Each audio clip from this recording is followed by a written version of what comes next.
Thank you very much for coming out tonight. My name is Andrea LaFalte. I'm an employee here at the library. Tonight's program, we are going to hear from the South Carolina Human Trafficking Task Force.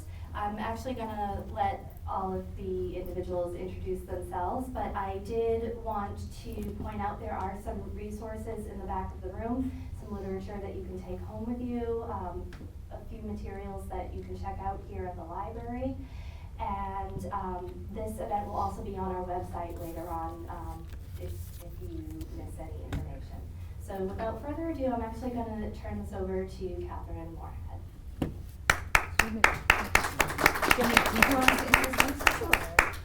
So my name is Catherine Moorhead. I am the Director of Violence Against Women's Act and Human Trafficking Programs at the South Carolina Office of the Attorney General. I'm also the coordinator of the South Carolina Human Trafficking Task Force. Andrea, thanks so much for having us. My name's Brooke Burris, and I'm with the Lynch Foundation for Children and the chair of the Tri-County Human Trafficking Task Force. I'm Lindsay Haas. I'm a survivor, and I work with the State Human Trafficking Task Force and the Tri-County Human Trafficking Task Force. Good evening, everybody. My name is Becky Bonavita. I work with Doors to Freedom, and I'm the operations director there. And my name is Matt Alston. I work with the U.S. Attorney's Office, and I prosecute general crimes, including human trafficking. Awesome. So I don't know if I need the microphone though. I don't think so. Can everybody hear me? All right. If not, then just raise your hand. I'm going to walk around a little bit. What we decided to do was to start with sort of an overview of what human trafficking is and the definition, so that we're all on the same page when we go into questions and further discussion. So just want to start with a little background. So in 2000, the Trafficking Victims Protection Act was first initiated at the federal level. So this is back in 2000 with the State Department's Office to Monitor and Combat Trafficking in Persons being established. If you're interested in learning more about efforts in other countries around the world, but also general efforts in the United States, they're required to release a report each year, and you can find that online. It has a lot of useful information. But it took about 8 or 9 years before this movie came out, and I'm sure most of you have seen one of them, or the television show. And this is when human trafficking really registered on most Americans in their minds and in their understanding. Unfortunately, their understanding is based solely and much on this movie, and this is not exactly what we see. This was a young woman from a higher socioeconomic background who traveled to Europe, met the cute guy at the airport, and he made a phone call and had her and her friend kidnapped and sold on the underground. Does it happen? Yes. Is this primarily what we see in South Carolina? No, it is not. And we'll talk a little bit about that. But human trafficking is considered the fastest growing criminal enterprise in the world, second to drug trafficking, and tied with the trafficking of weapons. Many people think that this will become the #1 criminal enterprise in the world in the coming years. Now, human trafficking deprives its victims of their very human rights. So oftentimes when we talk about human trafficking, you'll hear people call it modern-day slavery. And they usually use that term when they're talking about this issue in a global context. As you can see, 40.2 million victims annually across the globe. Now, this number includes a couple of populations that we don't work a lot with in the United States, and not very often in the southeast region of our country. And this includes child soldiers as well as those that are child brides, where there's something exchanged, where there's a value in that negotiation. The Department of State estimates between 15,000 and 18,000 people are trafficked into the United States each year. I think that's probably a low estimate. We are the #1 destination for human trafficking in the world.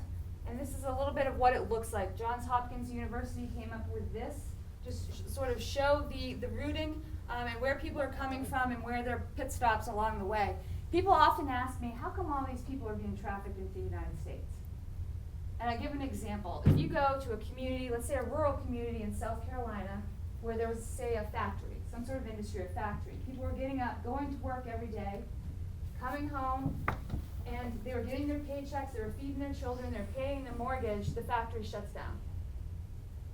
They need work. They need to be able to sustain their family and not lose their homes. If someone were to come and offer them a job elsewhere, where they could send money back to feed their family and to pay for their house, they're likely to take that opportunity, right? There are brokers in other countries who do exactly that to those in these areas where there aren't opportunities to sustain their families and their homes. And unfortunately, when they come to the United States, those situations can change very dramatically. It's not what they were told. And traffickers can control them in the United States by threatening family members back in their country. These are the kind of scenarios that we see quite often. Now, it's been reported in all 50 states, including the District of Columbia. This gives you an idea. This is a heat map from the National Human Trafficking Hotline.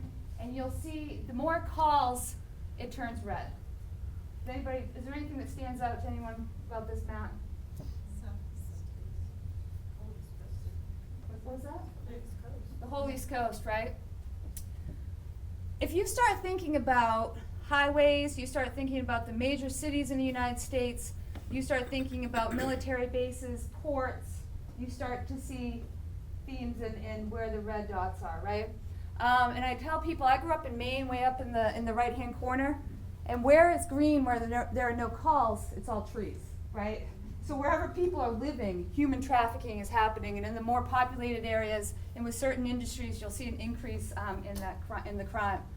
Now, why an increase in the cases? People often ask that too. Is it just become this sort of popular talking point, the subject, or is it in fact increasing? And often say it's a high-profit, low-risk crime. And people are picking up on that. People who used to deal in drugs or in weapons are understanding that it's easier. If you're driving down the highway and you get pulled over by law enforcement, which one of these is going to be easier to get away with? The one in the middle, right? And law enforcement is going to assume, likely, that the people are acting nervous or whatever, acting funny because they're actually pulled over by law enforcement, right? So that is the easier of the three, especially if the training hasn't been put in place for law enforcement to be able to recognize the crime. Now, what is human trafficking? So oftentimes, like I said, people think of the movie Taken, but it is power and control to exploit another person for something of value, right? Basically speaking, somebody exploiting someone else for something of value. We focus on sex trafficking and labor trafficking in South Carolina, and the two primary forms of trafficking in the United States that we focus on. This is a very simple definition, but I like to break it down and make it sort of simple for people. It's sort of equation. This would be the first part of the equation. So there needs to be force, fraud, or coercion, right? In these situations of commercial sex, forced labor, involuntary servitude, or debt bondage. Force, fraud, or coercion is the first part of the equation. People often ask me what the difference is between prostitution and sex trafficking. The difference is that prostitution is voluntary. If you can prove that there's force, fraud, or coercion, it's considered sex trafficking. All right, so that needs to be an element, unless, and this is where there's an exception, both in federal law and in South Carolina state law, any child under the age of 18 cannot engage in commercial sex. They can, but they cannot consent to it. They're considered sex trafficking victims. All children under 18. This can be very confusing for people, especially in states like South Carolina or Georgia or some others where the age of consent is 16. We've had situations where a 17-year-old, somebody could be working with a 17-year-old in the hospital, they learn that the young person has been engaged in commercial sex, and they let them go because they're thinking the age of consent is 16. But if it's commercial sex, it is considered sex trafficking. Now, these are the examples of force, fraud, or coercion. Force is much like what you saw in the movie Taken, right? Kidnapped, held hostage, or held confined. Fraud, so false offers of employment and promises of different careers. We see modeling and music careers oftentimes targeted towards younger people who are watching television shows, very interested in getting into those industries, and traffickers will take advantage of that. There was a situation at Benedict College about a year ago where there were flyers posted throughout the campus offering jobs, modeling jobs. The president and law enforcement there eventually said, do not call this number. Take these down if you see them. Because these are traffickers. These are people who are trying to traffic individuals who are calling. They were requesting that people that called go to motels and then trying to take advantage of them and send them to other locations. Now you have coercion. Coercion is what we see quite often, the psychological abuse, the shame, the threats, that kind of thing. There's an incredible bond, a psychological trauma bond that is established quite often between a victim and the trafficker.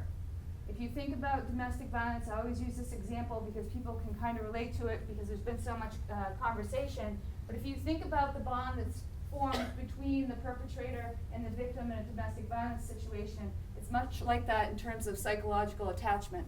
Now, sex trafficking in minors, we come back to this all the time. No child under the age of 18 can engage in commercial sex, period. They're a sex trafficking victim. Now, the second part of that equation that I was talking about, the first part being force, fraud, or coercion, second part is something of value. So something of value given, promised to, received directly or indirectly by any person. And you'll see this any, I've made it red, because in legislation about a year ago, it used to say another person.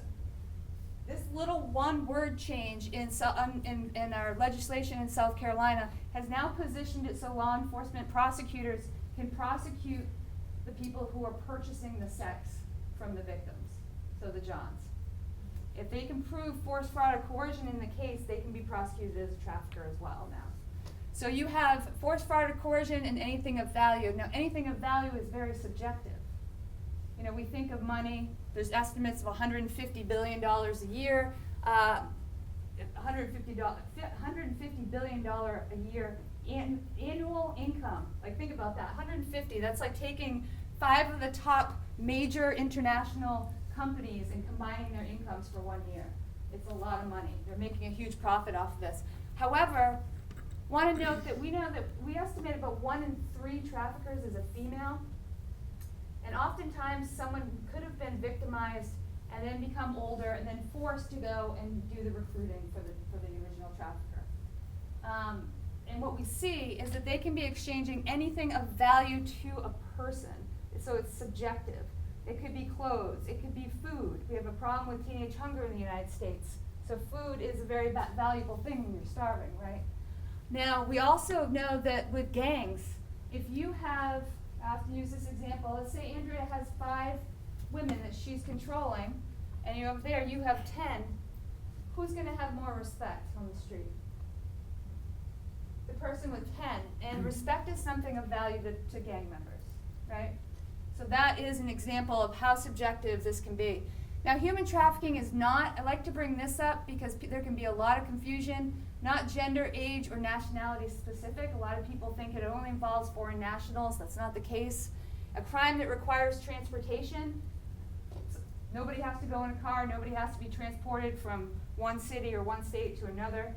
We oftentimes see cases, and Matt can touch on maybe perhaps some examples of that.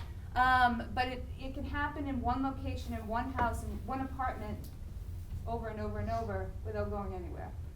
Now, limited to victims being controlled by violence, we talked about that. We touched on that. The psychological abuse, the bond that's formed, that is a big method that's used by traffickers in controlling people. And human smuggling. There tends to be a lot of confusion between what human smuggling is and what human trafficking is. I always think back to about a year ago when there was a story, I think it was in Texas, of a container in a Walmart parking lot. And media kept going back and forth between smuggling, human trafficking, smuggling, human trafficking. Now, there's a difference. Smuggling is a crime against the state, while human trafficking is a crime against an individual. Smuggling is oftentimes voluntary. Human trafficking is not. Both profitable businesses and criminal networks, but 2 different things. It's not to say that someone can't be smuggled into the United States and then trafficked, or trafficked into the United States and continually trafficked. It wouldn't necessarily have to be one or the other, but there is a distinction between the 2. Now, this gives you an example. This was an article that was writing about a regional task force in the Myrtle Beach area. Can people read that? Is there anything that stands out to you? This is an actual article that was on the internet.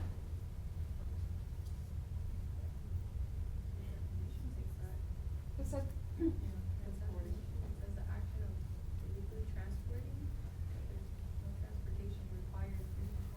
Right? Illegally transporting people from one country to another, which is little. And then down here it says officials say it's happening around us every single day and even in our school systems. If you think about that definition and talking about it in school systems, it doesn't even make sense. But this is incorrect. we reached out through a communications director in my office to ask that they correct this. Because we need to be sure to continually educate the public, but do it in a correct fashion so that people understand the difference between the two. Now, this is a list of 25 types of modern slavery that is in the Typology of Modern Slavery from the Polaris Project, who runs the National Human Trafficking Hotline. Tens of thousands of phone calls that came into their hotline. They weeded through it all, and these are the 25 types that they came up with. If you're interested in learning more about each one of these, the report is online, and they go into sort of the approach that traffickers take in each one of these areas. I think, there's a number that makes sense that you would think of if you were thinking about trafficking. Escort services, illicit massages, pornography, strip clubs. People are often curious about health care. I've had questions about that. And I use the example of, say, a private nursing home that needs people to come in and clean and take care of people. They may hire people to come in and then not pay them, or not pay them a fair amount, keep them there, make them work all the time, keep documents if they're from elsewhere. So that would be a form of labor trafficking. So these are the 25 types of modern slavery, and these are a variety of locations in which trafficking is happening, but also where victims are being sort of targeted. Once again, you see some that I think are pretty common sense in terms of associating with sex trafficking, like commercial sex and escort services. Some with labor trafficking, the domestic care, like a nanny. You'll see internet. I still have Backpage up there, which was seized by the Department of Justice, I think a little over a year ago. That was the #1 location for traffickers to sell children, to sex traffic children, and it was shut down. It's controversial because it made law enforcement's job more difficult. They knew where to look, and now it's sort of spread across the internet. Although people are starting to see common websites being used once again. You'll see colleges and universities. Traffickers know that when a young person goes to school, they may leave their family, they may leave whatever support system that they had. They may not have a lot of money, they're not going to have any friends, they want to make new friends. They're more apt to go to a party or go into some other situation than they might have before, because they want to build relationships and they want to form a new support system, and that makes them vulnerable. So we have notable missing recruitment locations that we've seen that weren't on the list from Polaris, and that would be jails and prisons. People looking up women specifically that are in prison, and then targeting them through posting bond and then threatening them if they don't engage in commercial sex, and threatening to revoke the bond. You're coming out of that situation. Oftentimes, that victim is not going to want to go to law enforcement because they're going to assume that people aren't going to believe them, right? They've been in jail. Homeless shelters, another vulnerable population that are easily targeted. You start to think once again about limited funds, housing, support systems. You start to see a theme with some of these populations that are being targeted. Alcohol and drug rehabs as well. Traffickers use drugs to control victims, and they're skilled at it because they know that they need to keep it to a certain degree, because if they use drugs too much, the drug will take over and take control of the victim. But they do use these. Now, risk factors, we've talked a little bit about the vulnerabilities of folks who are targeted for trafficking. You start to look at these, you can see individual risk factors, relationship, community, and societal. Many of these are targeted, when we think about children who are being targeted by traffickers, a history of child abuse and neglect, runaways. You'll see, gang involvement, peer pressure, social isolation. So not one of these is going to make somebody an easy target for a trafficker, but you start adding these up, and you start to have someone that a trafficker recognizes will be potentially a good victim and easier to control. Now, notable targeted populations that we've seen be runaways, children in the child welfare system, disabled individuals. I know the U.S. Attorney's Office has had a few cases, and the elderly. And people are often surprised when I say elderly, and at the risk of sounding pretty crass, an individual that a trafficker is exploiting, they consider that person to be a product that's able to earn them something of value, right? There's a market for everything. Prior to coming to South Carolina, I was mentioning this earlier, I worked overseas in Asia, and I worked with female victims of sex trafficking from the ages of 1 to 18. So this gives you an idea. It doesn't matter how old. People typically don't think of elders being abused in this sense, but it happens. These are the approaches taken by traffickers. The Romeo, I went to go speak to 2 schools with the Attorney General, and in both schools we asked the kids, what do you think the Romeo is? And the answers were exactly the same in both schools. The sweet talker. They knew exactly what we were talking about. The person, let's say you have a 14-year-old girl who's in the foster care system. She's just been placed in a new home, so now she's in a new school. She has no friends. Maybe people pick on her because of her clothes, whatever the case may be. She's posting, maybe she's on the internet, she's posting about fights and how she hates it there, and on and on and on. Now let's say a trafficker might just notice her out on the street, but he might notice her online and social media and target her. See that she's vulnerable, see that she doesn't have a support system. Let's say it's a 14-year-old and this is a 30-year-old. Now, it happens to both men, women, girls, boys, but we'll use this example of this girl and an older boyfriend. The Romeo, he'll start taking her out to eat, buying gifts, telling her she's beautiful, eventually saying that he loves her, on and on, until one day he says, baby, I need you to have sex to get us some money. Now, do you think this young girl who's in love with this person is going to do that? Yeah, she's going to do it. She's going to do it, and she's going to do it, and she's going to do it, and when she decides she doesn't want to do it anymore, he's going to become the guerrilla trafficker, like guerrilla warfare, like the one you saw in Taken, the violent one, right? The force, the torture, the starvation, whatever the case may be. The CEO is the trafficker who's offering the modeling jobs, the music, many different cases of, the job in the healthcare facility, lots of different ones. So these are pretty much the tactics, the approaches that traffickers will use. And these are means of controlling victims. You'll see we've touched on a number of them: document withholding, drug or alcohol dependency, false promises, isolation, on and on, you get the idea. I like to use a few different scenarios to make sure that everybody's on the same page as we move forward. So this is the first scenario, and think about the equation, right, that we talked about. A mother gives her 17-year-old daughter to the landlord to have sex to cover the apartment rent. The daughter said she consented to the sex. Is it human trafficking? Yes. What? Under 18. Under 18. So you have under 18, so you don't need to have the force, fraud, or coercion, right? Is there something of value being exchanged? Right? The rent. This is an actual case that happened, and it speaks to the importance of our child welfare system being ongoing, trained, and being able to recognize this and understanding the something of value doesn't necessarily need to be money, right? In a traditional sort of commercial sex scenario. Now, number 2, a mother's in Walmart with her 2 small children when she notices 2 men watching her. When she leaves the store, they also follow and a woman joins them. Human trafficking?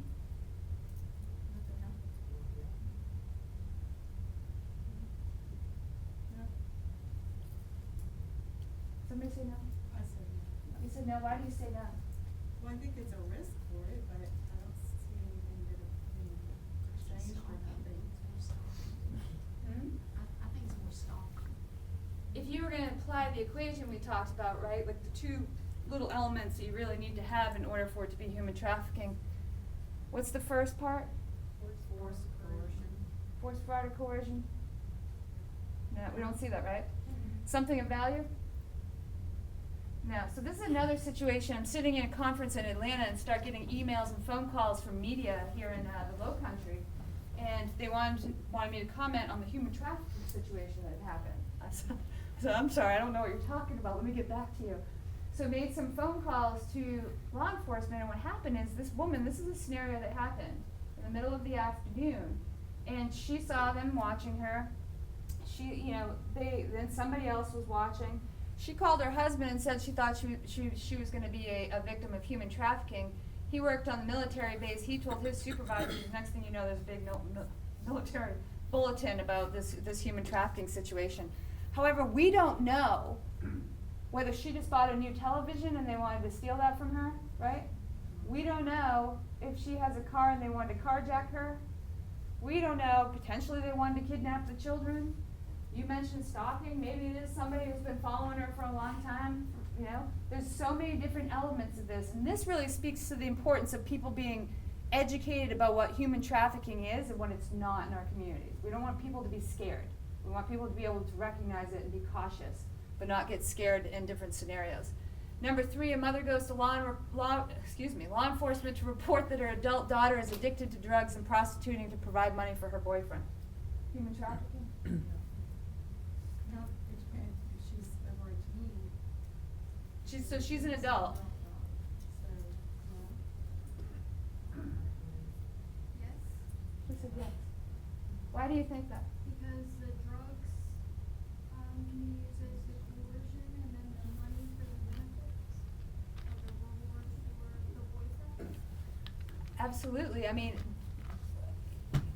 you're right, right? The drugs can be the controlling factor, and we don't know, I mean, Isn't prostituting still illegal too, so it, so that in itself would be a red flag to something? it would, but it wouldn't be considered human trafficking, right? There's a difference between prostitution and solicitation and all of that and human trafficking under the law, right? And if you don't have that force, fraud, or coercion, unless it's a minor, right, and sex trafficking, then there could be other charges. This actually happened. I got a phone call from a woman who said she wanted to talk to me about her daughter, who had been doing drugs and had been engaged in commercial sex. And she said she thought she was a victim of human trafficking. And I said, ma'am, have you called local law enforcement? My office, you know, our office, the Attorney General's office doesn't investigate cases. You have to speak to your local law enforcement.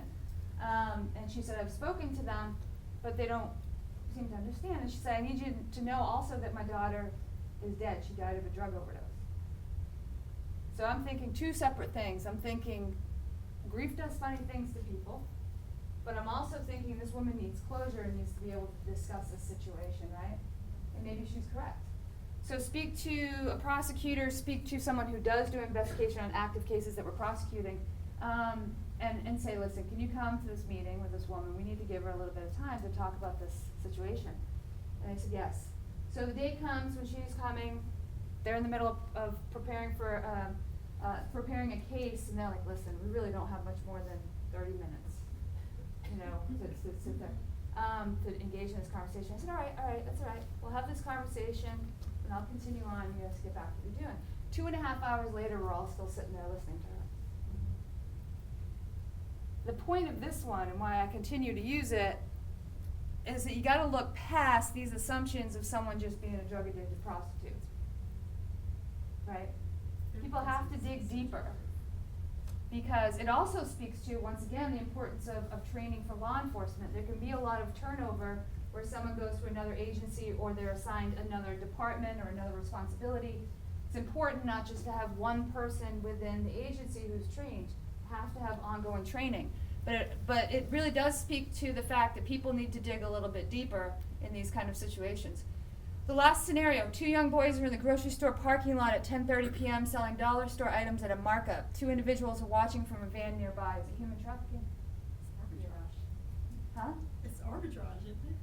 Selling, yeah, taking something from the dollar store and then reselling it. Well, I don't know. I don't even know that arbitrage. I don't know that. But Get on up here. yeah. Now, is there anything weird about this situation? Well, they're young boys and they're out at 10:30 at night, where are the parents? Absolutely, right? That's a red flag. Like, what are these kids doing in this parking lot? And they use this example because there is the begging and the peddling, and people often think of foreign countries, developing nations, or big cities with kids selling stuff on the streets like that. Now, traffickers use children, they give them quotas, right? And if they don't meet the quota, then they'll beat them or starve them or whatever the case may be. And the sort of the, I wouldn't say the brilliance, because that's kind of a bad way to put it, but traffickers know the reason that they use this is because they know that we're used to children selling magazine subscriptions, candy bars, whatever the case may be, to pay for their school trips, right? So you can just assume that's what these children are doing. But if you start thinking about it's 10:30 at night, you start looking at the kids. Do they look clean? Do they look like they've been beaten? Do they look like they've been fed? All of these things should start adding up, and if you have questions, you call the National Human Trafficking Hotline. Now, potential victims, I'm going to run through these really quickly so you can start asking questions of the panel. But potential victims, these are all examples, but not one means that somebody's trafficked, right? Just because somebody has signs of drug or alcohol addiction does not mean they're a trafficking victim. And just because someone might be dating somebody a little bit older, that doesn't necessarily mean they're a trafficking victim either. But you start adding these up, much like we were talking about with those risk factors, you start to pay more attention and start to think about making a call to the national hotline. Or if there's a situation, I just want to be clear, if there's a situation where somebody's in danger, you need to call 911 or your local law enforcement. But if you suspect this, you can call in a tip to the national hotline. Now, just want to touch on this really quickly so everybody understands a little bit of what's happening in South Carolina, but I'm not going to go into it too deep tonight. But the South Carolina Human Trafficking Task Force was established in 2012, and it legislatively mandated the Attorney General to be the chair of that task force, and he appoints a coordinator. There are a few other mandates under that. There had to be a development of a state plan, and that was released in June of 2014. Sort of highlights the different areas that we need to focus on and address. There's also an annual report, and I put down here the South Carolina Human Trafficking Task Force website, where you can find a wealth of information. This report has a ton of information about regional task force, different organizations. You'll hear about Doors to Freedom. You'll hear about the Tri-County Task Force. You'll have information from the U.S. Attorney's Office. You'll hear across the board. There's information in there. Just to give you an idea, there are 10 mandated agencies that have to participate in the task force, and 2 nonprofits that are on there, the South Carolina Coalition Against Domestic Violence and Sexual Assault and South Carolina Victim Assistance Network. And we cannot, under state legislation, we cannot mandate federal partners, so we invite them. And they come. The U.S. Attorney's Office, federal law enforcement agencies, everybody comes to these meetings and contributes and maintains communication and build networks around the state. This gives you an idea. When it came in December 2016, there was no response to trafficking. There was no framework, state framework of how to respond and what it should look like. This is what we've developed as the framework. It's linear, but doesn't mean a victim's not going to enter it in different places. In order to create this, we had to develop a larger task force. So in December 2016, there are approximately 125 to 150 people on the listserv. There are now close to 350. And at that time, there was one subcommittee, our direct service provider subcommittee. This is now what this task force looks like.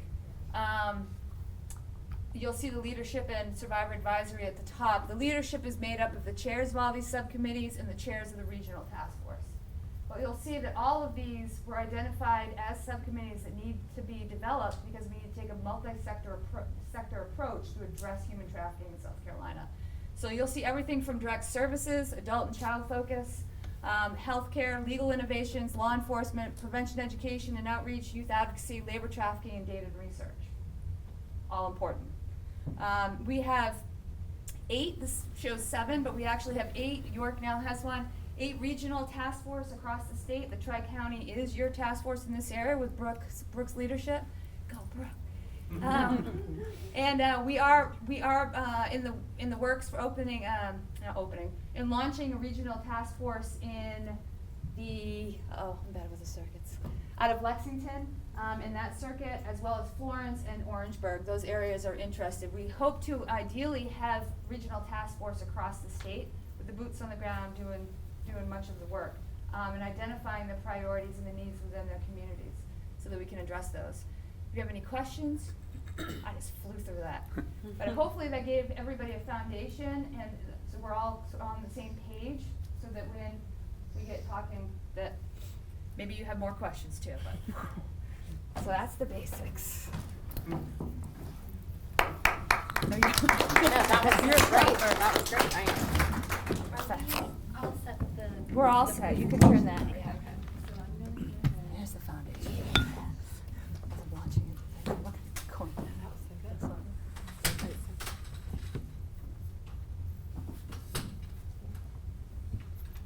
And And before Catherine came, there were no regional task forces, hardly, maybe two.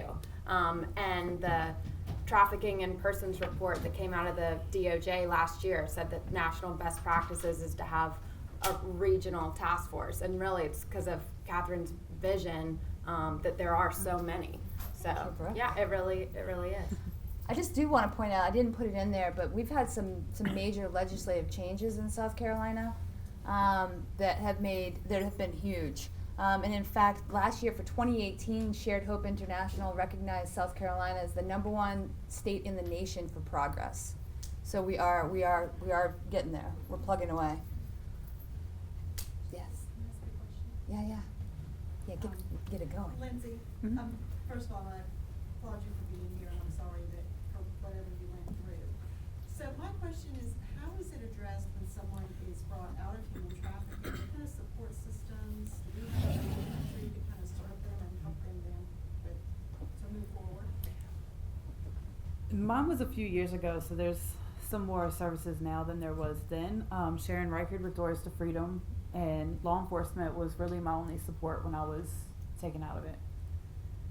So what about post-traumatic stress or counseling or rehabilitation? Sharon was kind of my counselor and support system then. I didn't really want to talk to anybody else. I trusted Doug Galuccio, the officer in the back, was my arresting detective then. I trusted him, and he put me in touch with Sharon Reichard, and that's literally the only person I would talk to. Yeah. 'Cause Doors I to think Freedom's you would doing come out great. and not have insurance or ways to get help, so I'm just curious as to what that process looks like.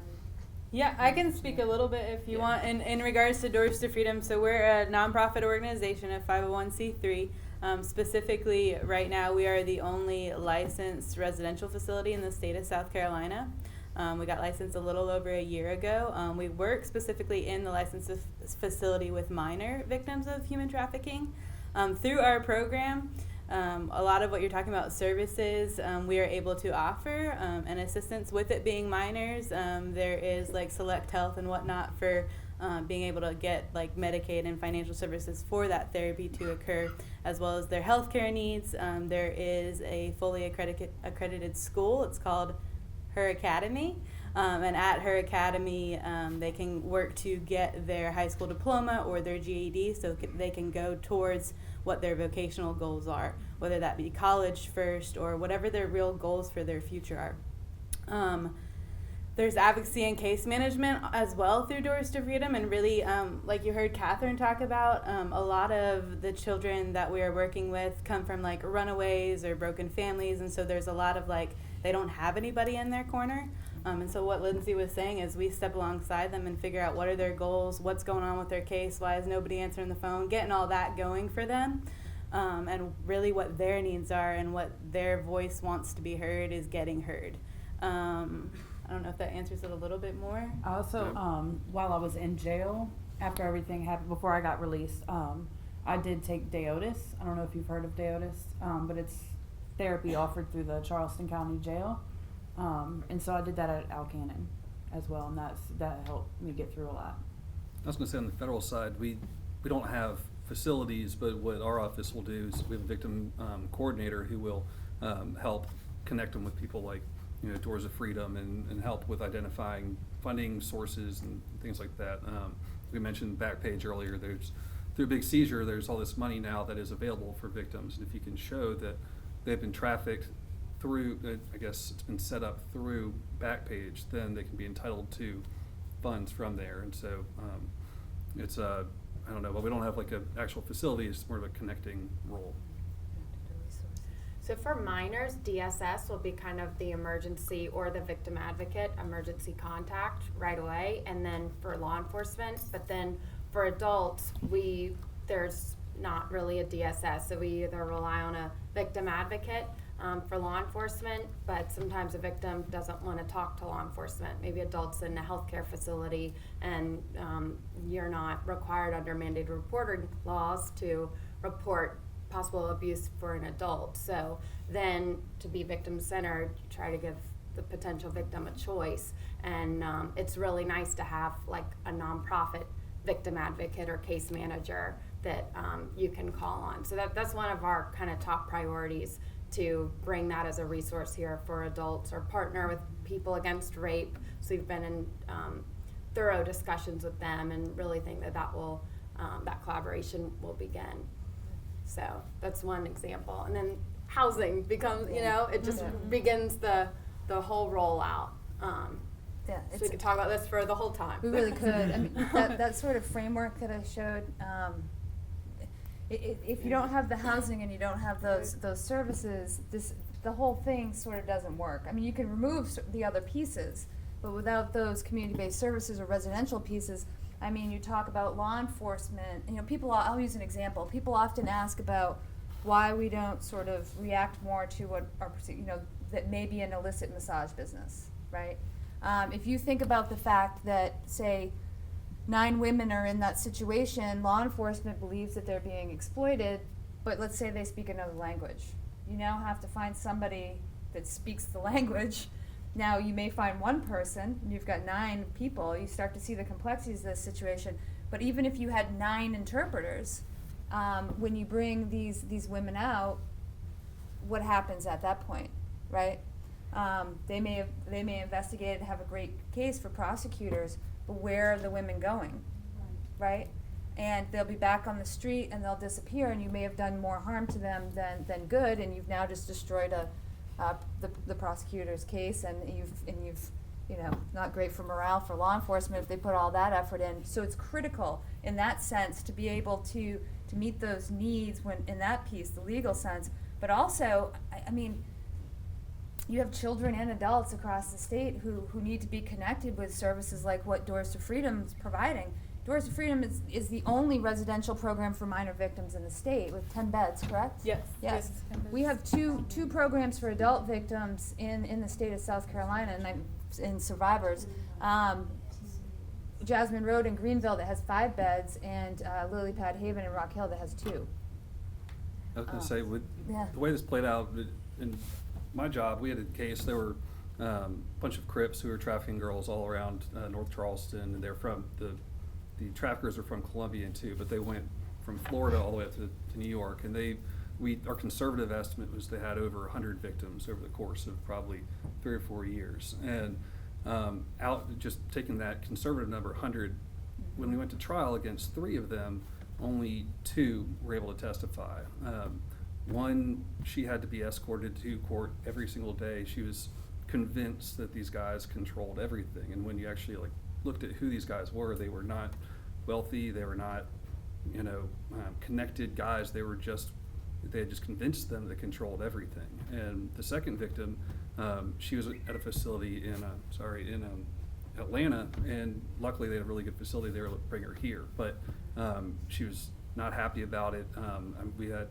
We've had victims fall through right before trial, and it does create a huge problem. And so, most of the cases start in 2015, didn't go to trial until 2018. So that's a long time, and it's for a vulnerable person, a lot can happen in between then. So the housing crisis, it's a huge problem. It is. Yeah. We've been proactive, and to a certain degree, as proactive as we can be in terms of trying to encourage people. And when she mentioned Doors to Freedom being licensed as a provider, legislation positioned the task force in the Attorney General's office to come up with criteria and qualifications that we now have in place for those who are victim service providers that work directly with human trafficking survivors, as well as residential programs and community-based programs to help protect and to help protect these individuals and also prevent them from being re-victimized. What am I listening to? Oh, somebody saying something like that. So all of that has gone into place, and we've come up with what we hope to be what is the requirements for residential programs for minor victims, and these programs need to be licensed through the Department of Social Services, who's now legislative. The definition of abuse and neglect was changed in legislation once again last year to include minor victims of trafficking. Before that, they could not work with these children. So that complicated situations as well for law enforcement and everybody else. But And then the Survivor Advisory Subcommittee has made recommendations along with the Direct Service Provider Subcommittee. So we will have criteria and qualifications in place in South Carolina, which is good as we start to build and create these programs and try to meet the needs that we have. You know, what's considered quality and what's going to protect people from further abuse. But the legislation that was so great, because it will create such a high standard of care for facilities for victims, which was like the Attorney General's office's work and doing, but it was an unfunded model, I guess. So, I mean, just because we're on Facebook Live and who knows who's in the audience, but it really needs a private-public partnership to help on the nonprofit side to help fund some of these needs. And it's hard as well to train law enforcement or healthcare professionals or DSS to identify these victims when there's so much congestion after they've identified them, because the response is not yet streamlined because of the lack of resources. So then it's really hard to get legit data. Which makes then the funding hard. So just take our word for it. And no, there is some data, but the funding is some of the issue, which everyone will say with anything. Yeah. Do you guys have a method for organizations or individuals to get involved with the task force, if that's even an option? Yes. On the sheet in the back, there is the Tri-County Task Force sheet, and you can sign up on our website at tricounthyttf.org, Tri-County Human Trafficking Task Force.org, and you can call or text or email us, and you can sign up to be in a subcommittee and on the email listserv, or I'll connect you with Catherine if you want to be on the statewide listserv. Yeah, I'm happy to put anyone on the state listserv as well, so that you know about the quarterly meetings and other efforts. Thanks for asking. Thank you. Yeah, I wonder with the influx, ever increasing influx of migrants, both those applying for asylum and undocumented coming into the state, and they're victims of the trafficking, and you know, their trafficker is caught, and these young women are afraid, you know, to go to court and whatever, because of fear of being deported. What is the situation now? Would ICE get involved with the local authorities, arresting authorities? If they did come forward, are they reported to ICE, or where is that? Where does that stand? So there are designated deportation officers. They're local officers who are in local jails. For instance, they will identify people there that are here illegally, and also people that potentially have been victimized. So yes, there's coordination with ICE. Of course, it's always hard to identify who's being smuggled, who's trafficked, who's coming here just because they're coming here. You know, it's a I don't know. It's just a difficult situation. Identify exactly what's going on. So there is coordination with ICE here? Yes. There's also coordination with the South Carolina Legal Aid Migrant Farm Worker Unit, which is based here in Charleston, and they see a lot of labor trafficking and different farmers. I'm speaking very generally. Using that vulnerability of either having just a work visa or no documentation to exploit some of those workers. So that's who has been really involved on the labor trafficking side as well, on at least a state level. Until recently, there were a lot of folks were using U visas and T visas. They're called, specifically the trafficking visa, the T visa. Were used for foreign nationals who agreed to participate in prosecution. and could remain here legally while they were testifying, active in the case. I believe there have been some restrictions on that were announced within the last couple of days. But that was sort of a tool, and the U visa could also be used for trafficking, but it was oftentimes used in domestic violence and other crimes. So sometimes those would be used, but I'm not sure what, I think those are restricted currently. Oh, which direction are you going? I think I saw the purple shirt at first, sorry. Are you interested in hearing from victims that were victims, 10, 8 years ago? Or do you want to hear only from victims that are immediately being victimized? All of them, Yeah. Yeah, Doesn't matter when. all are welcome. Yeah. Lindsay's Mine was was- 7 years ago. And that's part of what this survivor advisory group is for too. Even just community on that. Even on a Yeah, just a group of survivors alone gets together at least once a month, and we just sit and we talk and we come up with ways that we can get more involved as well. I just wanted to give you my input as a law enforcement officer in the city. So I've had investigative experience which connected Lindsay and I together when I did investigations with Homeland Security operations. But now that I've gone back to the patrol sector, it's very difficult for patrol to kind of deal with human trafficking. And I'm very concerned about it as a patrol officer here in Charleston because we're a top destination tourism city. Hotels are being built on every corner in the peninsula right now. We have festivals that come through, Seaweed, Spoleto. We're talking about thousands and thousands of people, millions of dollars coming in here constantly. And I had even mentioned to Lindsay too, I said, as a patrolman, I'm trying to establish relationships with hotels and speaking to the concierges and speaking to the night audit managers. If you see anything that looks weird, call us, we'll come and we'll check it out. If you want us to investigate something, we'll try our best. But it's hard for me to pull traffic stops and stuff like that if I see people dressed up coming in and out of hotels. Uber, I was also mentioning to Lindsay, is like a huge transport system now for prostitution and human trafficking now. So it's just also made our job a little bit more difficult. So, those types of things from a street level are very, very different versus when I used to use Backpage as a fishing ground or hunting ground, so to speak. Yeah. And it was out there and we would kind of try to do sting operations to get information and that type of thing.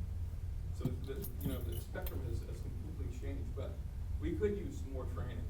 I think all law enforcement agencies definitely would be on board, with that as to what to look for. And I know the North Charleston guys have fallen into things because there are hotels up and down 26. Yeah. And like I said, they're going up into the Somerville area. So we know it's here, but I think, law enforcement can focus a little bit more on it. I think we should focus a little bit more on it. I know violent crimes is always an issue, and gun violence and that type of thing, but human trafficking, as you were saying, this is a commodity. This is something that can be sold over and over and over and over and over again, unlike narcotics. So that's just my Absolutely. take on it. That's what I've experienced. Yeah, I agree with. Yeah, we saw, in Thank every you. case I've had, that's a huge problem where there's always some traffic stop that happens and there's a trafficker and there's a girl there and luckily there's been like a minor in possession of alcohol or maybe there's contributing to the delinquency of a minor, and we've gotten lucky because that one little charge there, we were able to document the knowledge of their age at some point, or something else, and then later down the road we've been able to connect the pieces. So in any training we do, we really emphasize that, I think my connection to Lindsay really is kind of almost by the grace of God that I was able to get through to her, because the other girls that were involved with her all told me to go pound sand. Yeah. Not in so many words there, but didn't want to have anything to do, and yet, we were able to make the connection. And, with her, I saw a young woman that was scared that wanted out. I think numerous points, completely agree. And the importance of training I can't even, across the board, for law enforcement, for educators, for healthcare providers. And I do just want to point out that in mid-July, I've been doing these efforts by myself at the state level for the last 2.5 years. But in mid-July, we'll have a new person on board, and part of their responsibility will be coordinating trainings across the state. So absolutely have heard that from numerous people, and, you know, and the importance of survivor voices in all of these initiatives. We have a new chief who's all about it, so. Excellent, That's great. excellent. I really think, I think you're right. If you have it, people, it's like that baseball movie. If you build it, people come. It's true. Everybody wants to get the training and wants to learn more to help be able to identify traffickers and victims. He kind of opened the door up for me to be able to interject. I've been in the hotel industry for 24 years. I came from Dayton, Ohio, that claims to be #1 in human trafficking because of I-75 and I-70. We have a great deal of issues there. There's a whole part of town, Northern Dayton, that I wouldn't work in regardless of the salary because of human and drug trafficking. Being that I was in a small town south of Dayton, I was in Miamisburg, and in the last 6 years, I saw cars coming and going. I started to see things that I never saw before, not in Dayton, Ohio. In the course of probably the last 3 years, by looking at the girl that's down in breakfast or comes down for a toothbrush, I can tell if she wants to be there or not. I can tell this is her decision. For a strong intuition, the way she's acting, body language, it is something that's a little bit trainable. Some have their head up and some have their head down. And that's kind of a big part of it. One of my issues is, you know, Backpage you're mentioning is gone. There are a slew of other websites that have taken its place and are more powerful than Backpage ever was. I liked having that place that when I saw this female check in, I can go look at a Miamisburg ad, yep, that's her. I got it. I know where she's at. Or I see pictures of a girl and I don't know who it is because the guy rented the room, and I can see in the room that I know what room type it is because of the direction of it. Miamisburg police, we called them, there's nothing they can do. You know, so we went to the city of Dayton and their detectives, and then again, when that girl's getting ready to leave my property and nobody's ever gonna see her again, maybe ever, who do I call? What do I do? Coming here to Charleston, there's a sign in my lobby. There was a soap program in Dayton that we were putting soap in the room that said, if you're a victim, call this number. If she gets caught even looking at that, at the end of her day. And I think if a woman, even if she doesn't even know what that is, and she's standing there looking at it, and he sees what she's looking at, we just put her in danger. I have it inside my women's restroom. I have it in areas where she can see it. I was told by my owner, no, they said it has to be here in the lobby. I said, man, that's a bad idea. I feel in the lobby where they can be caught looking at it. But the second thing is, like the lady that's here in the middle, that experienced this for herself, you know, even if someone like her that's not law enforcement, that is available on, like, you know, your sponsor, you know, your sponsorship or something, and maybe you do this small group or this hotel that's cooperating with you, and I call her and I say, hey, I got a girl there that just needs a conversation, needs, you know, there was nowhere for them to go. There wasn't even talk of taking older properties that were being shut down and converting them to homeless shelters and rehabilitation for human trafficking in Dayton. There's 2 hotels the city was trying to purchase. But I think hotels, some need training. We can't get them to go to the county meeting or the Chamber of Commerce or Convention Visitors Bureau, but if law enforcement requires you're a license holder or you're a property owner, you have to attend this meeting. It's interesting because there are some large hotel chains who are active in educating their employees about human trafficking.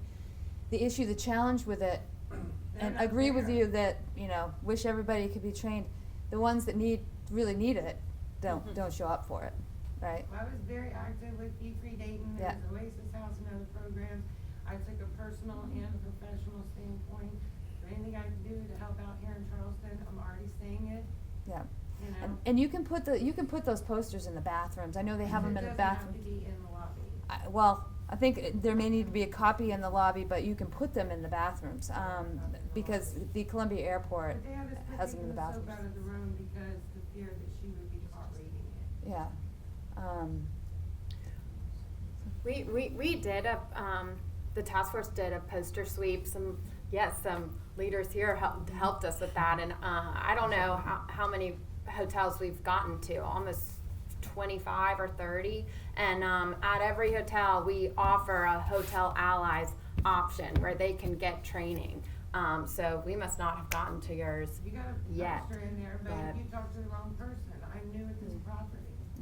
You know, I came from hotels over in Ashley Phosphate, now I'm on West Montague. The hotels at Ashley Phosphate, like you could see it, just that obvious driving down the street. You know, of the issues that were going on over there. I don't see it as much on West Montague, but we're at a roadway end, so we're converting it to be a Clarion Point. But it's a low-end property right now, which makes us more of a target for that than say New Hampton next door. Want to throw just a couple things. One thing that you had mentioned about the Uber drivers, and one thing, you know, with the motels, the hotels, the people who don't want to get involved in anti-human trafficking efforts, the driver can be prosecuted as a trafficker. Done that. The business owner can get an additional 10 years to the sentence. I throw that out there because we're online. Nuisance charges in Ohio for hotels that were not cooperating. Yeah, well, they can get an additional 10 years tagged on. I don't know what it is under federal laws, but within South Carolina, they can be prosecuted as a trafficker, and they get an additional 10 years tacked on to the sentence if they were benefiting and they were aware of the forced fire and coercion. But You can also when we s- have- Yeah, please jump when in. we have somebody that's ready to leave the property, and every bell and whistle is telling us this is a problem, by calling that hotline number, is somebody gonna make it to that girl? So there are I'm sorry, also I missed options that. at the federal level to seize, and I think state level too, to seize the actual hotels, and that's happened in different places. It's something that I haven't Yeah. been able to do yet, but it's, I mean, I've heard anecdotally that there are a lot of instances where there are hotel employees that know what's going on. Maybe they're turning a blind eye in return for, you know, a turn with a victim, but I think that'll be something that in the right cases will really send a message to hotel operators, because I mean, nothing affects your you know, your bottom, if something affects your bottom line, that's really where you're gonna make an impact. Absolutely. Any comment? No. Yes. Yeah, the lights. I live in Columbia, South Carolina, and I pretty much speak at Lighthouse for Life in Columbia. Oh, yeah. And so I just had a question. I was wondering, since human trafficking, no one stays in one place. There's, and you've already talked about this before, but they don't stay in one place. They go to Columbia, they go to Charleston, they go to Greenville, they go to Spartanburg.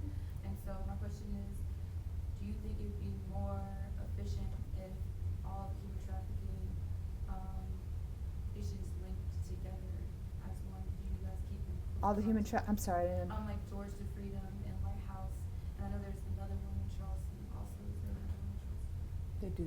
Youth, They all connect through the statewide task force. Okay. So there is annual meetings for the statewide task force where everybody meets together and, yeah. yeah. And not all cases are moving around the state, right? Right. But, you know, there are a lot of cases that move from state to state, and, I mean, there's lots of different scenarios. Somebody, Tuesday night, there was an assistant U.S. attorney that was speaking at Mother Emanuel, about human trafficking efforts up in the D.C. area, and they were saying they're seeing quite a few folks gang members essentially, that are recruiting, well, not recruiting, but targeting, victims in South Carolina, in different areas of the state. So people are being transported to other locations, but it doesn't necessarily, it can be happening to a young girl who's going to school, you know, somewhat consistently and living at home. So I just throw that out there because, and Lighthouse for Life, another program that's licensed, and my understanding, I think that the safe home will open this summer in the Midlands. Yeah, so that's good. A few more beds. Yeah. Does the state get involved if, if the child is living at home? It's Mhm. like, what are the parents thinking? Where is the child for a couple to a few days or overnight or whatever? Who talks to the parents at that point and say, you need this? I guess DSS gets involved with that. Well, they do. Because they're not doing their job as a parent if they know that their child is gone and missing for. It And falls. there's some fear in there too, I'm sure, but Well, the child will tell the truth. Couple things there. It falls under the definition of abuse and neglect now under South Carolina law, and unfortunately, we know that from data from the national hotline, and that in South Carolina, that, you know, last year, the year before last, it was the number one relationship between a trafficker and the victim was a family member. So we know that children are being sold in South Carolina, and quite often by their family members. So that's a situation. And when we look at the framework for the response, you'll see in there we have acute care centers that we want to see created in each part of the, well, we want to break it down into 4 regions. You have DJJ, DSS, U.S. Attorney's Office. You have a number of, you know, different agencies that are broken down into regions in the state, and have these acute care centers for minor victims, so that people from like the Children's Advocacy Center who have CSEC point people, commercial sexual exploitation of children, point people, they already have multidisciplinary teams who respond to these cases that involve DSS, law enforcement, prosecution, on and on and on, and hoping that by providing that residential, it's like emergency shelters for adults. Yeah. That we can. Like the teachers in the schools, so some of these kids that are Yeah. semi-going to school. Yeah. The training for teachers in high schools and stuff like Mhm. that would be huge, especially for like, in the modeling and all that kinds of stuff, because, you know, if the child in the beginning is looking beautiful and looks healthy in the moment, they may not notice something, but if they're getting it at school, Yeah. and it, you know, teenagers are aware of it, middle school kids are aware of it, but, I mean, I don't know how you talk about it to Yeah. elementary school kids. We have a chart of curricula that have been reviewed for different sort of educational contexts, Yeah. after schools programs in mainstream education. Actually, at the last task force meeting, we had someone come down from the DC area talking about a new prevention education curriculum that involves Marvel comics, and Illustrator did all the comics. Novels. Yeah, and it really, really great stuff, and they're willing to do it in South Carolina and pilot it. I mean, they're being piloted in this coming up in the fall in New York, Miami, and Washington D.C.'s school systems. Yeah. So, Yeah, and they're willing to come to South Carolina and help us kick it off if people are interested. So, So many of our schools are supporting the kids in so many ways already, you know, breakfast, lunch, dinner, Yeah. after school care, and they know more sometimes about what's going on with these kids. Obviously, our teachers and some of the parents do. What a good resource it is. and we've had conversations about this because we want to prevent it ultimately, right? And we want children to receive that prevention education, but at the same time, we don't want to pile more work on teachers that already have a full plate. Yeah. So trying to find the best approach to sort of integrate it, whether it's a, I don't know, rally where it's talked about one-off even like at the beginning of the school year, or if it is something that can be brought in and taught by a school resource officer, or you know, a guidance counselor, or a school nurse, whatever. We want to try to find whatever the solution is to make it work without burdening those that are already somewhat burdened. Yeah, that's great. It is in the standards though, 8th grade and high school, to teach on human trafficking. Okay. So it is required. Yeah. And I'll just point out Jacqueline D'Ora, she is the child sex trafficking coordinator for Dorchester Child Advocacy Center, and she's on one of those child sex trafficking multidisciplinary teams, so she's very much on the ground. And right now we're training the guidance counselors for Dorchester School District 2 and Berkeley School District, and then are working with Holly Cutt, who's been amazing with Charleston County School District as well, to train some of the guidance counselors, and have had a youth summit as So well. we have like an anti-bullying for a week, which I think is done kind of wonders through the school system, and how great it would be, because it's such a big issue, such a big problem. It's just as much of a need in bullying, or just say no to drugs, you know, anti-drugs. Mhm. What an easy thing to bring into the schools to really heighten people. And I was going to say the yeah. statutory change that she mentioned earlier too, that including, she mentioned any, so it can be somebody that, John. Mhm. I think that's the way we've made huge progress combating it from the flip side, because, you know, if you cut down on the demand, then it decreases inevitably. And so, you know, hopefully there's more prosecution. Of course, from prosecutors, I see it from a prosecution standpoint. If you prosecute the guys who are creating the demand, then hopefully, you know, you can shrink it somewhat. It's always going to be there to some degree, but. Yeah. Yeah. How tough is the prosecution? You know, what is the repercussion for them involved? So I guess out of the 10 guys that in one case, we had the people that went to trial they're all in their early 20s. They'll get out of prison when they're in their late 60s, early 70s. The ones that cooperated got less time, but still substantial sentences because the federal statutes carry pretty significant sentences, and that's not the kind of thing where they'll serve part of it and then get out for good behavior. They serve the whole time. So.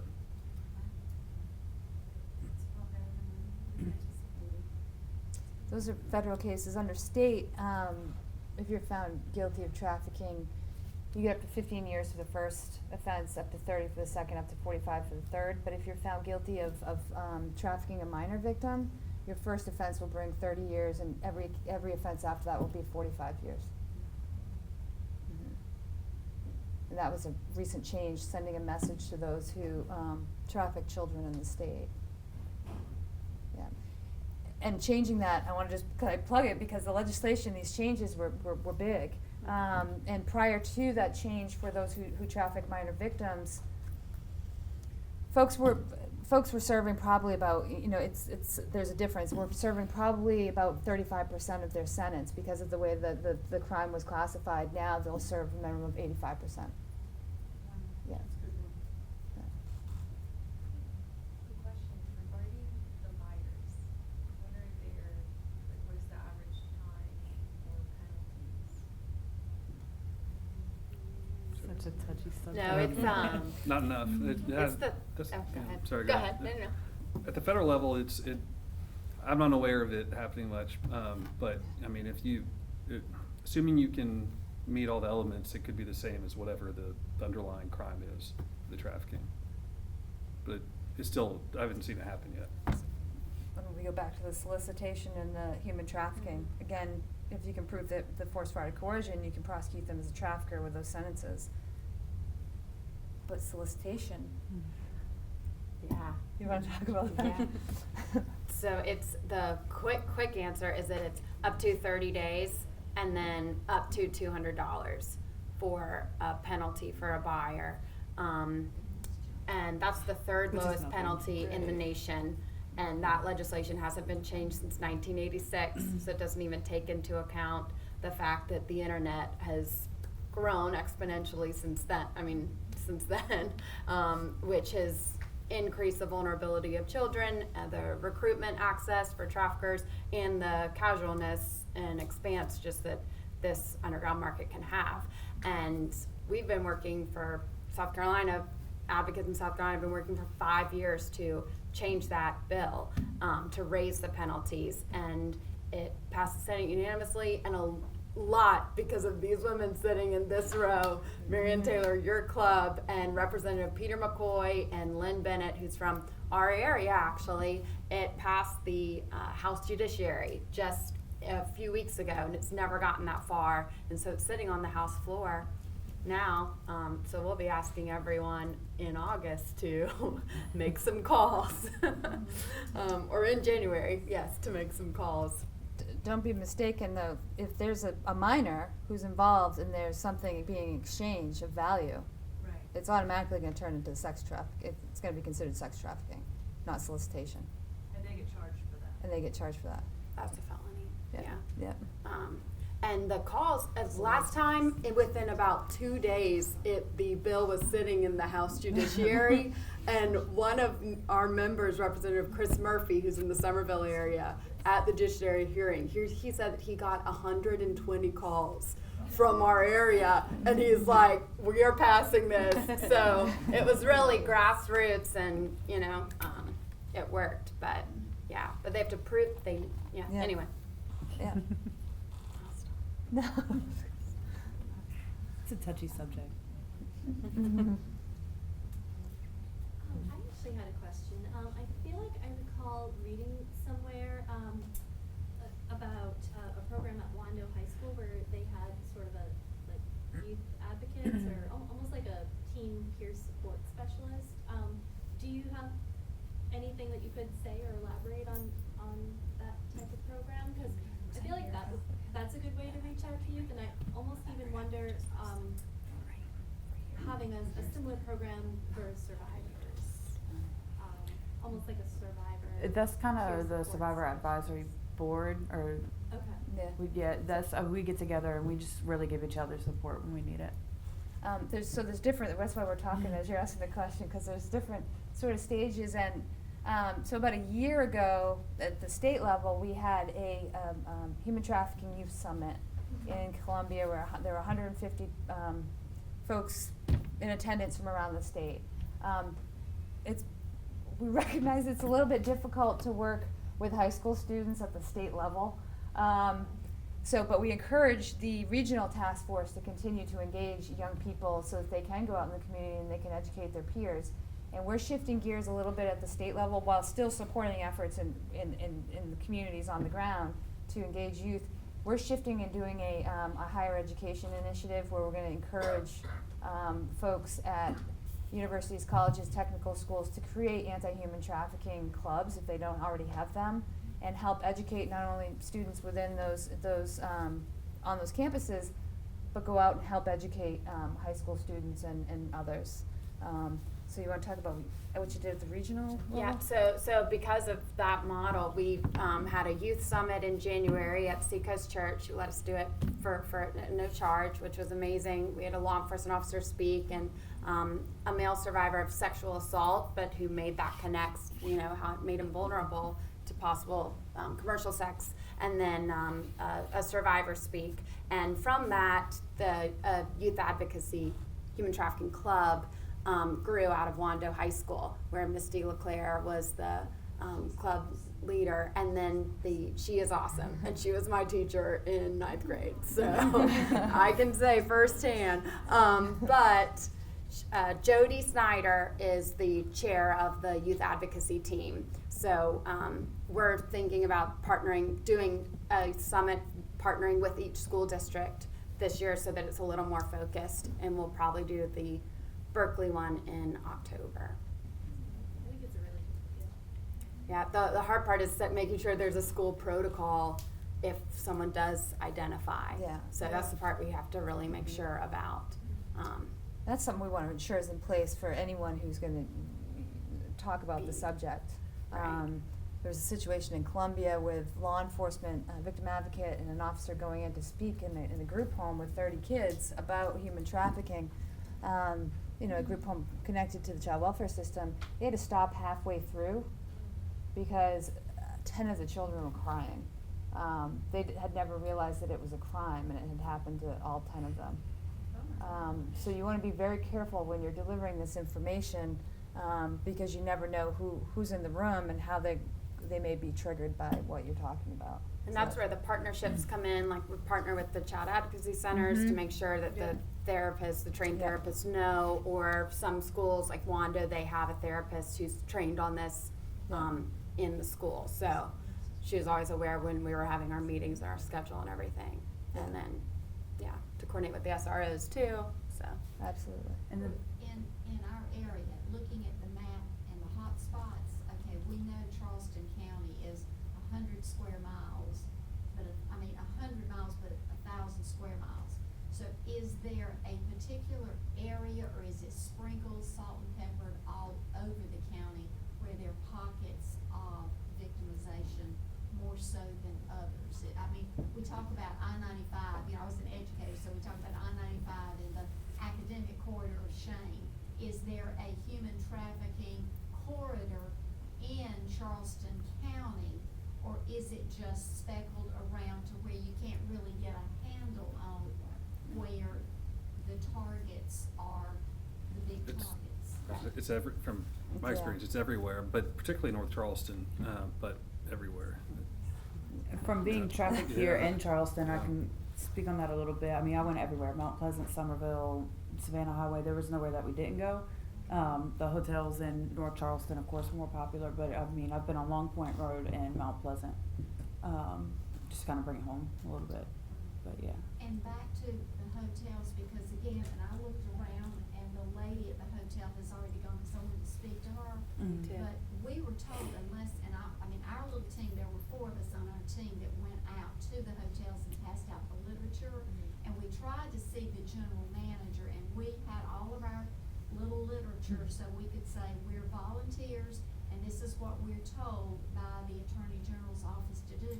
But you know, she does have a point insofar as, in the lobby area, if there is an issue, we suggested that they put them in the bathrooms, you know, in the main bathrooms, and also in the work area where the staff would be for recognition, so staff would say if they see something to alert the general manager. Some of the general managers were real on task, on target with us. They said, we want the training. And of course, I think our secretary filled out the paper. We tried to turn everything in. The other thing is, do you by chance think, and this is just, you know, I mean, this is not a conspiracy theory, but do you think that there's always people trying to make an extra buck off something that maybe if the hotels, and like you said, if the hotels know that they are going to get in trouble if they're complicit, I think maybe, you know, I mean, I hate to say a sting operation, but I mean, really and truly, this is some serious stuff. And there may be some hotels that are in cahoots, and maybe they're getting some kickbacks, so they'll turn a blind eye. Maybe I misunderstood, but I thought, you know, that maybe, I heard somewhere that you have to trust that particularly the hotel staff will be open and above board and let you know if they see something. But if not, if they're getting a kickback or they're getting some free service for not speaking out, I mean, you don't know. I mean, there could be some trading going on. Can we figure out how to find those people? And yeah, they should have to pay a price just like the perps do. Absolutely, and oftentimes, during investigations, they'll be identified, that's happening, that is happening. Okay, You're okay. on point. Yeah. Yes, and during the investigation and. I'll pay my tax money to get more policemen to do Yeah. stuff like that. I'm all for Yeah. it. Like, all right, thumbs up. But yeah, no, there are those scenarios, and I think people are eager to identify those folks who are either taking kickbacks or turning a blind eye because of what Matt had mentioned with seizing properties and restitution and hit the bottom line, hitting them where it hurts, really. And then what's the number prosecuting. here in the Charleston County? I know South Carolina, but what's the number here in the Charleston County area that y'all can identify? Do we know if there are 10 victims, 20 victims, 100 victims? You know, we're working on that. Brooke had touched on data, right? The importance of that and the creation of more programs like Doors to Freedom. We're helping to hopefully have them grow bigger. Like 10 beds. Yeah, I yeah. mean, how far would 10 beds go Oh. if you've got 25 people who need TLC?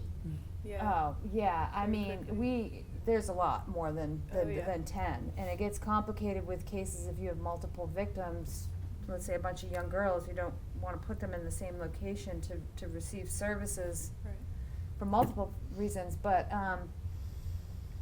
the data, we're working with the Office on Trafficking in Persons in DC to create a data collection system, the first of its kind. It's sort of a process in developing it, cause we want to align with OTIP's, the areas that they wanna measure. We don't wanna create the wheel and then have to reinvent it later after we've trained, service providers, law enforcement, other partners to report. But meanwhile, while we're in the process of developing that, we gather much of our information from two sources. National Human Trafficking Hotline, which you'll often hear when they talk about the top 5 counties in South Carolina that for human trafficking calls to the hotline, Charleston being one of them. But then also directly from members of the task force that report. And I had mentioned the state annual report. Everybody's giving numbers.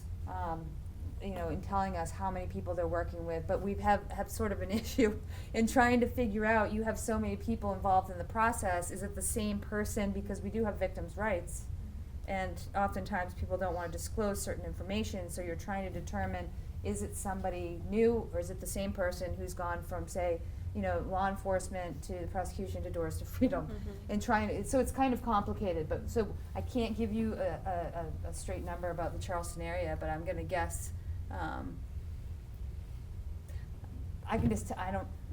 I've worked with D. Norton down here, like, have communication with them. I've never had them make a comment like this, but I can tell you I was at a child advocacy center up in, closer to the Midlands, and a forensic interviewer said, former law enforcement, he said, I can point in any direction, and I would bet in 5 miles there's a child being sex trafficked. So it's happening everywhere. It's happening in every direction. Their protection.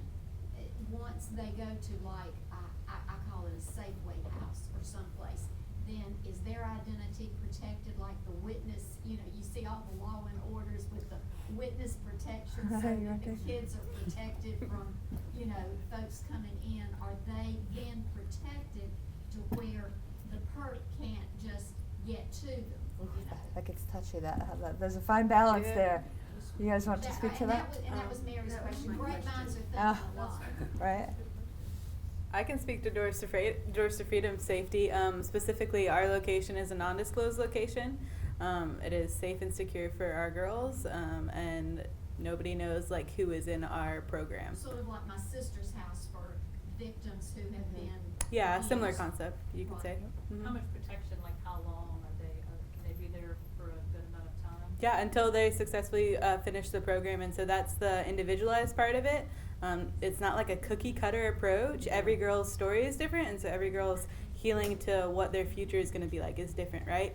And so for some people that might be months, for other people that might be years. And you touched on something. I mean, there's lots of debate over sort of the security levels, because you don't want to sort of fill the role of the trafficker by sort of putting them in this. You want to protect the survivors, but at the same time you don't want to step into a role where you're mimicking any of those behaviors by confining somebody and holding them, making them feel like they're being held hostage or something. So that's why it's touchy, but there are some measures. The Department of Social Service has a whole list. If they're going to certify and license programs for minor victims, there's requirements for cameras and all kinds of alarms and everything else. But there's a debate back and forth about whether staff block or if you have a fence or what. It's a fine line because of the nature of the crime. And I agree. You don't want to make them so paranoid because what they've been through is a horrific thing. But I'm just thinking in terms of once they get there, because the fear factor they lived under, like the lady was saying, looking at the soap, if somebody looks at a bar of soap and it says you, and then the perp's there and they could do something to that person, they need to sort of get back to where they can decompress and breathe again. So that's what I was saying as far as the safety factor once they go somewhere to where they can sort of get back in touch with who they are again. I'm sorry, I might have misunderstood the way you're going with that. As far as in the home, I went totally different with that. Our girl, it's very much like a home like you would grow up in, right? We do a lot to make it feel very not institutional. You go in and it's I don't know any other way to say it than it's very home-like. It's a place where you want to live. It's beautiful. It's beautiful. The girls get to decorate their own rooms. We go on activities together. I mean, it's just to be able to experience what home is. So very much not like a locked prison. You can't leave, watch, you know what I mean? And that was not where I was going. I was think going some to make of the sure they were protected to where somebody from the outside who was trafficking them could not find them and just pluck them off the property again and then do something horrific to them because they were in a safe place. And I think there are people who are going to seek out people that they've victimized, but I also think that there are traffickers who are going to be don't want to get involved with somebody who's up in the system and has people Especially protecting them. They can just go target somebody else. I mean, that's the importance of the prosecution piece, right? The investigation and the prosecution is removing the traffickers so they're not just turning around and targeting other people. Yeah. So, any closing? Anybody you want to? Oh, no, you go ahead. No, I was just going to say, if there are any closing remarks, anything anybody wants to add that maybe didn't come up? Did Any any topics? questions come to Facebook? I could add one thing about her bracelets. Absolutely, go right ahead. Oh, yeah.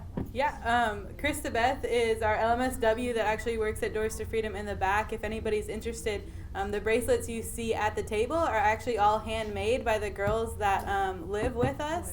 That is part of their vocational training, and so they go through a program where they apply to work there, they go through an interview process, they get hired, they have a boss, all that stuff. And then a couple nights out of the week, they are able to work for, it's called Her Bracelets, and they hand stamp those, they hand make them, they bend them, they do the painting of them, whatever that's called. But so if you'd be interested, you can definitely look in the booth back there, and Christabeth can tell you a lot more about that as well. That's awesome. Mhm. Well, thank you again very much for everyone for coming out tonight. I did also want to vouch for what Brooke was saying. The Tri-County Task Force, I'm on the email list, and you do get a lot of valuable information, things that are going on in legislation, and even events that you can participate in. So I suggest signing up for that. And thank you for being here. Thank you. Thanks for having us.